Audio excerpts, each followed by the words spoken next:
El sistema que te enseñó a resolver problemas nunca fue diseñado para enseñarte a resolver problemas. Un hombre lo demostró haciendo algo que nadie más en una comisión gubernamental se molestó en hacer. Realmente leyó los libros de texto. 1964, Pasadena, California. Richard Feynman está sentado solo en su estudio. A su alrededor 17 pies de libros de texto, unos 300 kilos. Cada libro de matemáticas que estaba siendo considerado para las escuelas públicas de California. Es el único miembro de toda la comisión estatal que los está leyendo, y lo que encuentra confirma algo que has sospechado desde tu primer año. El sistema te entrenó para memorizar respuestas. No fue un accidente. El estado de California exigía que todos los libros escolares fueran aprobados por una comisión curricular. Feynman fue reclutado, así que hizo que enviaran todos los libros a su casa. Construyó una estantería especial solo para sostenerlos. Luego empezó a leer cada página, cada capítulo, cada conjunto de problemas. Fue el único que lo hizo. Los demás comisionados entregaban los libros a maestros locales, recibían informes y promediaban calificaciones. Nadie estaba interactuando con el contenido, solo procesaban papeleo. Y entonces Feynman descubrió algo que debería haber arruinado carreras. Una editorial había perdido la fecha límite de entrega, así que enviaron su libro solo con las cubiertas, vacío por dentro, completamente en blanco. El depósito de libros lo envió junto con los demás. Ese libro en blanco recibió calificaciones de los otros comisionados, no malas calificaciones. El libro en blanco obtuvo una puntuación ligeramente superior a los otros dos libros completos de la misma editorial. Comisionados que nunca lo abrieron le asignaron números. El sistema de promedios hizo el resto, y nadie se dio cuenta, porque nadie estaba mirando.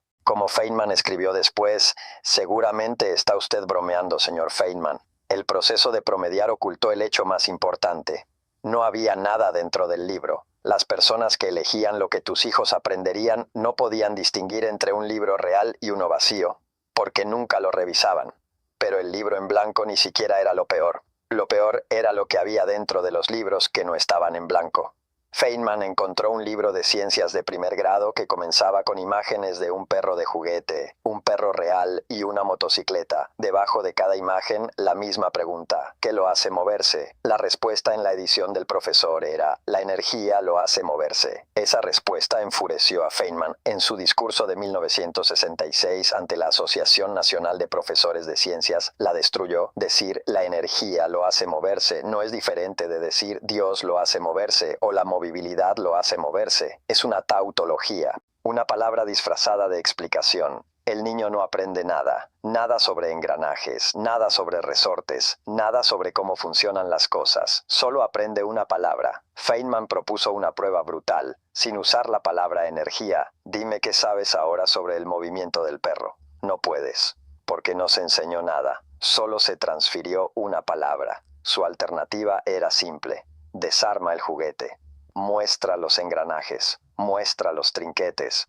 Haz que el niño vea cómo el resorte almacena fuerza y la libera. Eso es comprensión. Ese es el momento en que un niño realmente aprende qué es la ciencia. Pero ese enfoque tiene un problema. Un niño que desmonta un juguete empieza a hacer preguntas. ¿Por qué el resorte empuja hacia atrás? ¿Qué pasa si cambio el engranaje? ¿Qué ocurre si construyo el mío? Y un niño que hace preguntas es más difícil de controlar. En ese mismo discurso, Feynman dio otro ejemplo. Pregunta a un niño por qué se desgasta el cuero del zapato. Respuesta del libro: fricción.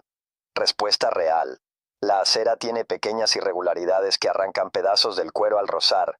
Una es una palabra, la otra es conocimiento. El sistema eligió la palabra, siempre.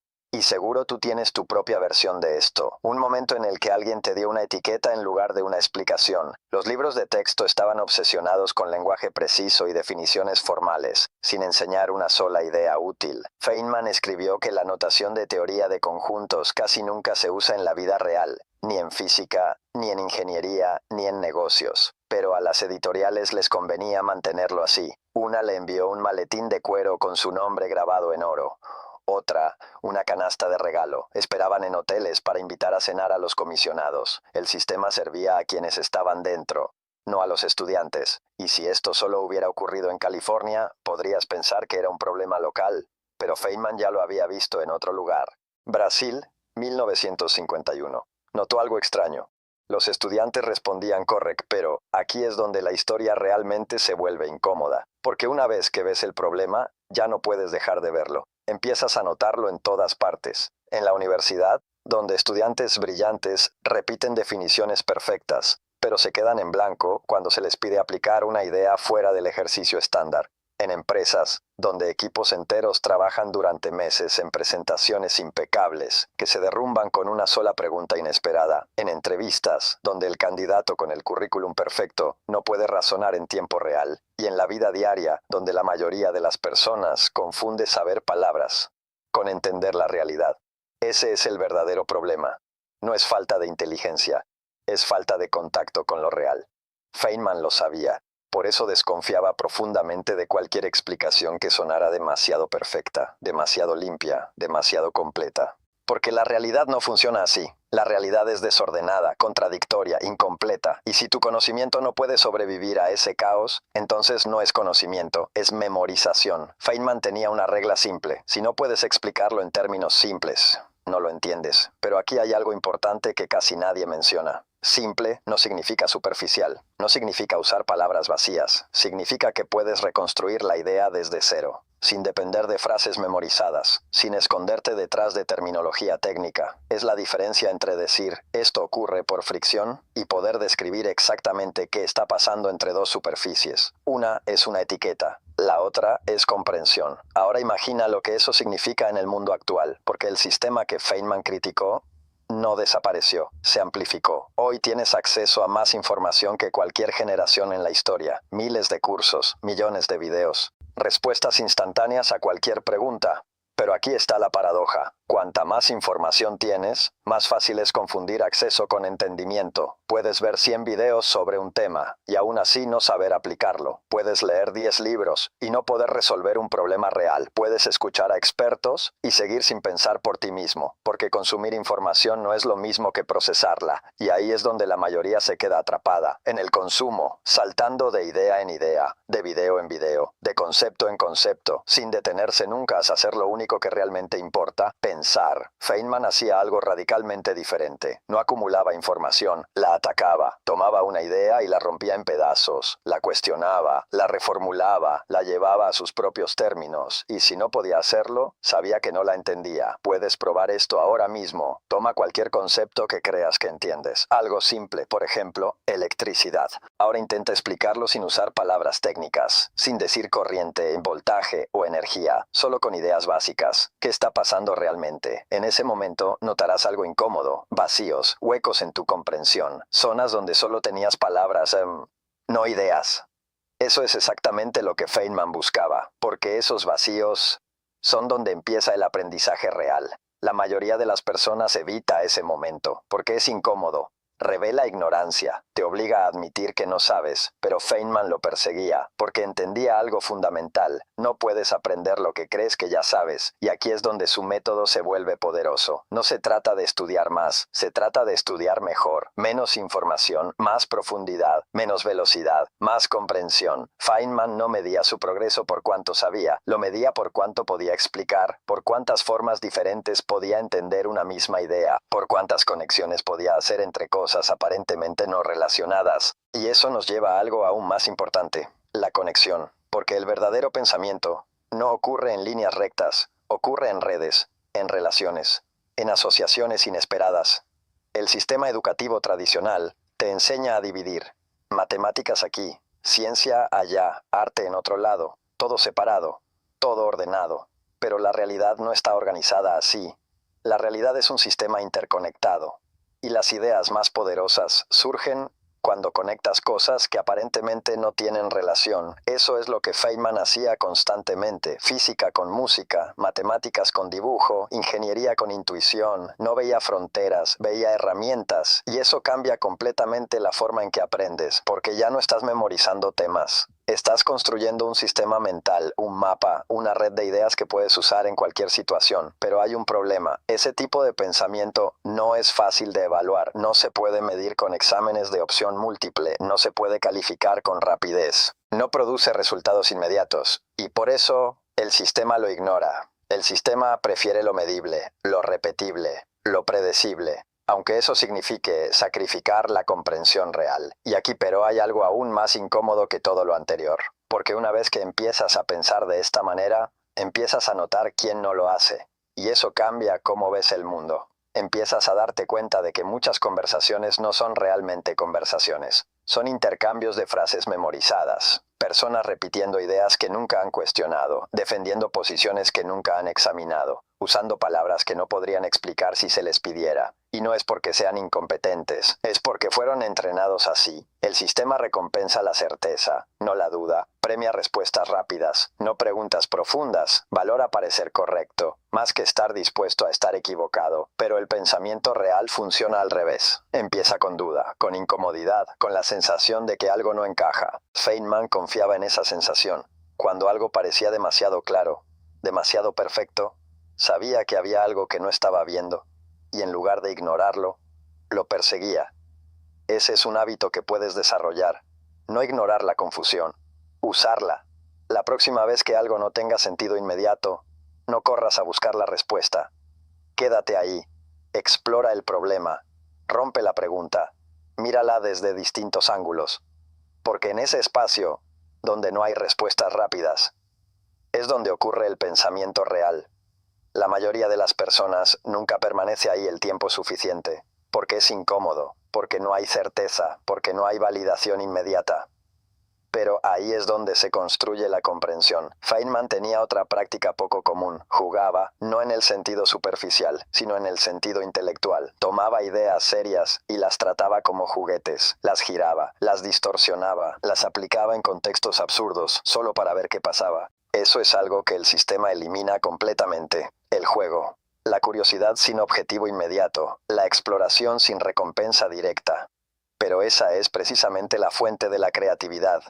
Cuando eliminas la presión de tener que acertar, le das espacio a la mente para descubrir. Y aquí hay algo clave. La creatividad no es un talento, es un subproducto del entendimiento profundo. Cuando realmente entiendes algo, puedes usarlo de formas nuevas, puedes adaptarlo, puedes combinarlo, puedes romperlo, pero si solo lo memorizaste, solo puedes repetirlo. Esa es la diferencia entre alguien que sigue instrucciones y alguien que crea. Y en el mundo actual, esa diferencia lo es todo. Porque seguir instrucciones cada vez vale menos. Las máquinas ya lo hacen mejor, más rápido, sin errores. Pero crear, eso sigue siendo humano. Y crear no significa necesariamente inventar algo completamente nuevo. Significa ver lo existente de una manera diferente. Feynman no descubría magia. Veía lo que otros ignoraban, porque estaba mirando de verdad, no filtrando la realidad a través de lo que se suponía que debía ver. Y eso nos lleva a otro punto importante, las expectativas. El sistema no solo te enseña qué pensar, te enseña qué esperar. Te da marcos, plantillas, formas correctas de abordar problemas, y eso puede ser útil, hasta que deja de serlo, porque la realidad no sigue plantillas. Cuando algo no encaja en el marco, la mayoría de las personas intenta forzarlo, pero Feynman hacía lo contrario. Si el marco no encajaba, lo descartaba. Eso requiere algo difícil, desapegarte de lo que ya sabes, porque muchas veces lo que te impide entender algo nuevo no es lo que no sabes, es lo que crees que sabes, y eso es peligroso, porque no lo cuestionas. Es invisible. Por eso Feynman insistía tanto en no engañarse a uno mismo, porque el autoengaño no se siente como error, se siente como certeza. Y cuanto más seguro estás, más probable es que no estés cuestionando nada. Así que aquí hay una práctica concreta. Cada vez que estés completamente seguro de algo, pregúntate, ¿cómo sé esto? No, ¿quién me lo dijo? No, ¿dónde lo leí? Si no, ¿puedo comprobarlo? Si la respuesta es no, entonces no es conocimiento, es confianza prestada. Y la confianza prestada es frágil. Se rompe en el primer contacto con la realidad. El pensamiento real se construye sobre lo verificable, sobre lo que puedes observar, probar, repetir. Y eso no significa que tengas que comprobar todo desde cero, pero sí significa que debes saber qué partes de tu conocimiento son sólidas y cuáles son solo suposiciones. Ese mapa interno es lo que te permite pensar con claridad. Sin él, todo parece igual de válido, y entonces dependes de autoridad, de consenso, de lo que todos dicen. Pero la historia está llena de ejemplos donde todos estaban equivocados. Feynman entendía eso profundamente. Por eso no le impresionaban los títulos, ni las credenciales, ni las jerarquías. Le interesaban las ideas. Y si las ideas no resistían preguntas, no valían nada. Eso puede parecer obvio, pero en la práctica es raro, porque cuestionar tiene un costo. Puede incomodar a otros, Puede hacerte parecer difícil. Puede ponerte en conflicto con sistemas establecidos, pero también es la única forma de ver con claridad. Y aquí es donde muchas personas se detienen, porque no quieren ese conflicto, prefieren encajar, seguir el flujo, no hacer demasiadas preguntas, y eso es comprensible. Pero tiene un precio. El precio es vivir dentro de un sistema de ideas que no has elegido, repetir pensamientos que no son tuyos, resolver problemas con herramientas que no entiendes, y cuando algo se rompe, no saber qué hacer. Feynman eligió un camino diferente, no porque fuera más fácil, sino porque era más honesto. Prefería no saber que creer que sabía, y esa actitud es lo que le permitió aprender de verdad, porque cuando aceptas que no sabes, te vuelves peligroso, no en el sentido negativo, sino en el sentido de capacidad. Te vuelves capaz de aprender cualquier cosa, porque no estás defendiendo una identidad. No estás protegiendo una imagen, solo estás buscando la verdad. Y eso es extremadamente raro. La mayoría de las personas no busca la verdad. Busca tener razón. Y esas dos cosas no son lo mismo. Tener razón es estático, es una posición. Buscar la verdad es dinámico, es un proceso. Y ese proceso nunca termina. Feynman nunca llegó, nunca dijo, ya sé suficiente. Siempre estaba explorando, probando, equivocándose. Y eso es lo que lo hacía diferente, no su inteligencia, su actitud hacia el conocimiento. Y eso sí puedes copiarlo. No necesitas ser un genio, no necesitas acceso especial, no necesitas talento extraordinario. Solo necesitas cambiar cómo te relacionas con lo que aprendes. De consumidor a pensador, de repetidor a explorador, de alguien que busca respuestas a alguien que construye comprensión. Y eso empieza con algo simple. La próxima vez que aprendas algo nuevo, no te preguntes, ¿lo entiendo? Pregúntate, ¿puedo explicarlo sin mirar? ¿Puedo aplicarlo en un contexto diferente? ¿Puedo detectar cuando no funciona? Si la respuesta es no, no pasa nada. Ese es el punto de partida. Ahí es donde empieza el aprendizaje real. Y si mantienes ese hábito, algo cambia. Empiezas a ver patrones, a conectar ideas, a anticipar problemas. Empiezas a pensar, de verdad. Y en ese momento, ya no dependes del sistema. Puedes usarlo, pero no te define.